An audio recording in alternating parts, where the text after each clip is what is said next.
So good morning, ladies and gentlemen, excellencies. Thank you, Nasser, for introducing me. Well, let me first of all begin, of course, by thanking the World FZO organization to invite ITC to this panel.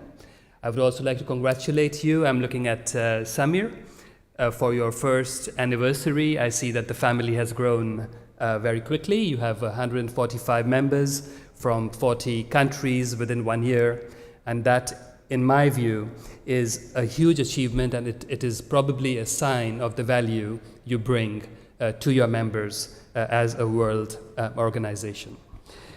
Well, it's always very difficult to speak after a professor from Columbia University. In fact, I found it very refreshing, and I was very inspired. I have 7 minutes, and I will try to convey to you 7 messages. So let me begin by, how do I do this?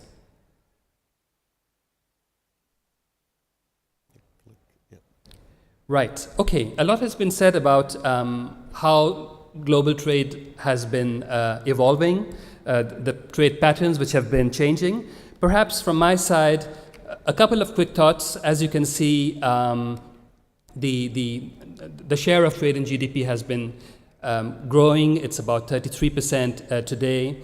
OECD countries are, having a decreasing share of global trade. You have the strong performers, you have the BRIC countries, but not only the BRIC countries, there are the Mint countries, and then there are, of course, the F7 frontier markets.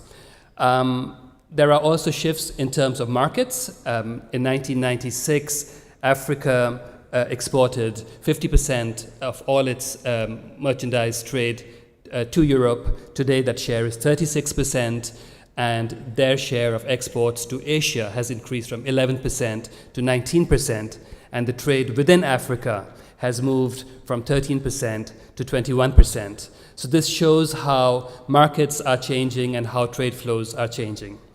As you have heard this morning from several speakers, there has been a huge proliferation of regional trade agreements, and there are mega treaties in the making. These mega treaties bring obviously lots of opportunities for businesses, but also lots of risks. And as you can see, these mega treaties negotiate issues which go beyond the traditional issues. There are discussions around NTMs, around competition law, climate change, etc.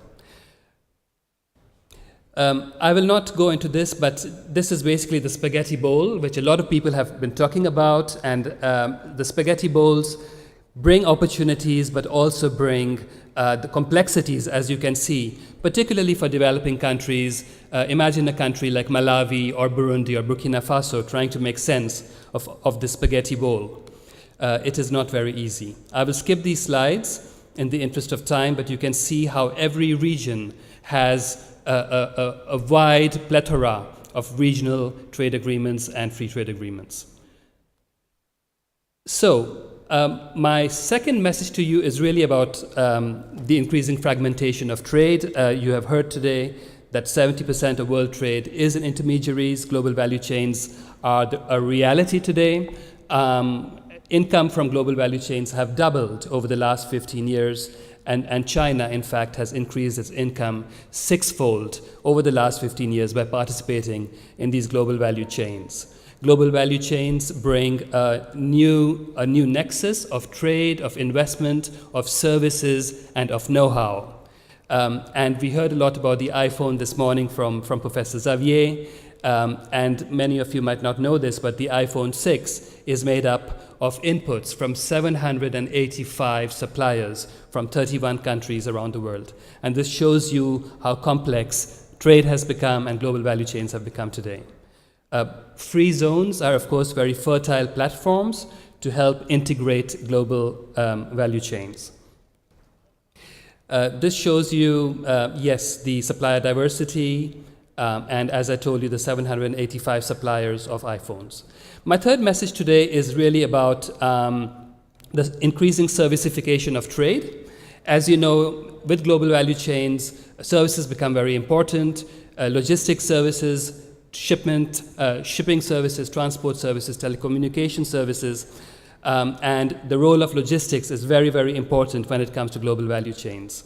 I had the pleasure a few years ago to visit the Jebel Ali Free Trade Zone, and I can say it was extremely impressive to see how services can play a role in promoting trade and making trade more efficient. Every extra day needed to make goods for export and import ready can reduce trade by 4%. So the message here is really for free zones to ensure that you have best-in-class services for your members. My fourth message is really about South-South Trade. This was mentioned earlier. South-South Trade is very much on the rise. South-South Trade today represents the same as North-North Trade. It is going to be the driver of growth in the future, and it is expected that future growth will really come from South-South Trade. If you look at COMESA, SADC, EAC, these are regional groupings which have tripled their intra-trade, and this provides, of course, lots of opportunities, particularly for SMEs in developing countries, to be part of South-South Trade, to be within free zones, and to integrate within regional value chains. And as you know, SMEs are, in a way, the backbone of developing countries, and free zones can provide SMEs huge opportunities to integrate into value chains, and the examples of Malaysia and Costa Rica are very good in this regard. Two words on trade policies and the importance of regulatory frameworks. This is for policymakers in the room. There's a very clear correlation between good trade policies, good regulatory framework, and trade performance. It is not surprising that India and China, which have been showing very good trade performance, also have been in the top 40 rankings of the Doing Business Index, and the top 30, 10 of the top 30 economies of the Doing Business Index are in Sub-Saharan Africa, and they are also the economies which are growing the fastest in terms of trade.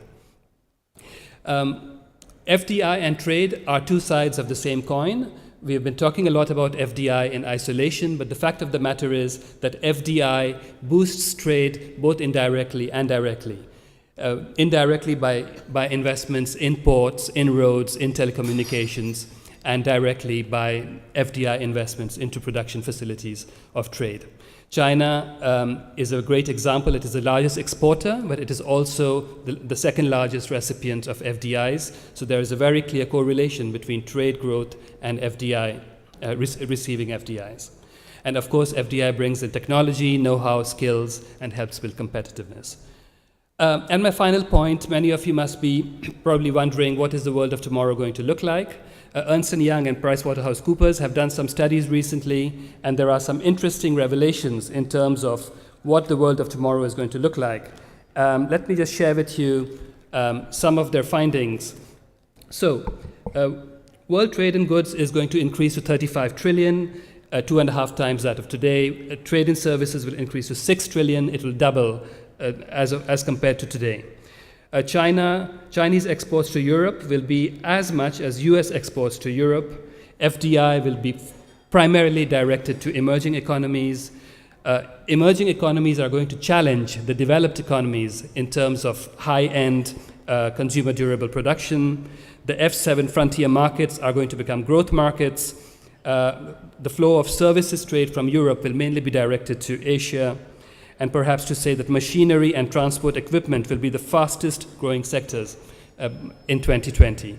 I'm saying all this because free zones need to take into account the scenario of tomorrow in their own policies and in their own strategies to be able to be ahead of the game, to have first mover advantage, and to be more competitive and to attract their clients. So perhaps with those few words, thank you very much. I hope I've been within my time. Thank you. Thank you, Ashish.